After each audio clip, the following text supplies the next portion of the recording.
Hello, सभी भोलेनाथ के भक्तों को ओम नमः शिवाय। अगर आप सोमवार को व्रत रखते हैं तो सबको पहले यह जानना जरूरी है कि व्रत में क्या सावधानी रखनी चाहिए, नहीं तो आपके साथ भी गलत हो सकता है।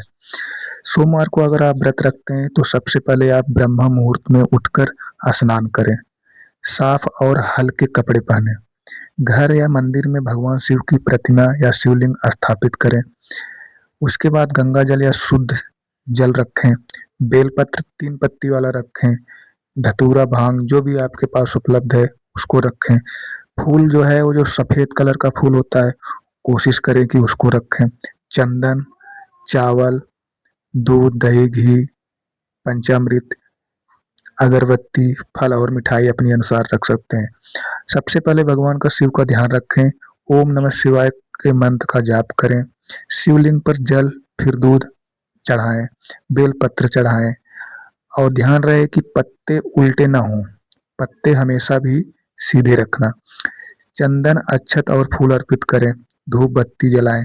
उसके बाद दिन भर व्रत रखें, फल भी खा सकते हैं या निर्जला भी रख सकते हैं। झूठ, क्रोध और बुरे विचारों से दूर रहें। पूरे दिन भगवान शिव का स्मरण करें। उसके बाद कथा अवश्य सुने। अंत में भगवान शिव की आरती जरूर करें। तो इसी से संबंधित आपको एक कथा सुनाने जा रहा हूँ। एक समय की बात है, एक नगर में एक गरीब ब्राह्मण रहता था। वह बहुत ही श्रद्धा से भगवान की पूजा करता था, लेकिन उसकी आर्थिक स्थिति बहुत खराब थी। वह रोज भगवान शिव का व्रत रखता और सच्चे मन से उसकी आराधना करता। एक दिन उसकी भक्ति से प्रसन्न होकर भगवान शिव ने उसे स्वप्न में दिखाई दिए और दर्शन दिए। कहा, हे भक्त, तुम्हारी भक्ति से अत्यंत प्रसन्न हूँ। तुम सोमवार का व्रत नियमित रूप से करो और मेरी कथा सुनो, तुम्हारे सभी कष्ट दूर हो जाएंगे। ब्राह्मण ने भगवान से कहे अनुसार सोमवार का व्रत रखना शुरू कर दिया और धीरे धीरे उसकी गरीबी दूर होने लगी। उसके बाद घर में समृद्धि आने लगी।